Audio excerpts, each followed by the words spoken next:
नमस्कार विद्यार्थी मित्रांनो. या व्हिडिओमध्ये आपण AutoCAD सॉफ्टवेअरमध्ये हा ऑब्जेक्ट कसा ड्रॉ करतो आणि त्यासाठी कोणकोणत्या कमांड आपण वापरतो हे आपण पाहणार आहे. सगळ्यात महत्त्वाचं हे ड्रॉइंग जर थोडं आपण ऑब्झर्व्ह केलं, समजून घ्यायचा प्रयत्न केलं, तर आपल्याला असं दिसतं की इथं एक सर्कल आहे, ज्या सर्कलचा डायमीटर 40 आहे. त्याच्यानंतर बाहेर हे असं एक सर्कल आहे, ज्या सर्कलची रेडियस 32 आहे. त्याच्यानंतर या सर्कलच्या सेंटरपासून 122 एवढ्या डिस्टन्सवरती अजून एक हे सर्कल आहे, ज्या सर्कलच्या डायमीटर हा 26 आहे. त्याच्यानंतर या सर्कलच्या सेंटरपासून 38 एवढ्या डिस्टन्सवरती पुन्हा एक सर्कल आहे, ज्या सर्कलची रेडियस किती आहे? 14 आहे.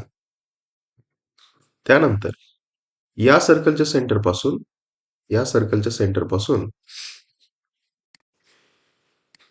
48 एवढ्या डिस्टन्सवरती या सर्कलच्या सेंटरपासून 48 एवढ्या डिस्टन्सवरती हा अजून एक सर्कल आहे, ज्या सर्कलचा डायमीटर 44 आहे.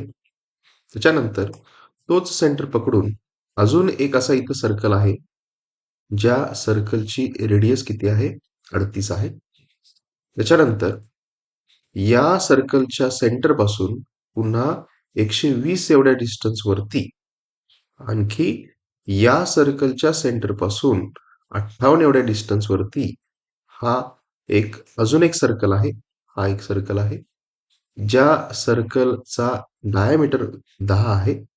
पुन्हा हाच सेंटर पकडून अजून एक सर्कल ड्रॉ केलेला आहे, ज्या सर्कलची रेडियस 10 आहे. त्याच्यानंतर इथं काही फिलेटिंग्स केलेले आहेत. इथं असणाऱ्या फिलेटची रेडियस 15 आहे. इथं असणाऱ्या फिलेटची रेडियस 15 आहे. त्याच्यानंतर इथं असणाऱ्या फिलेटची रेडियस 14 आहे.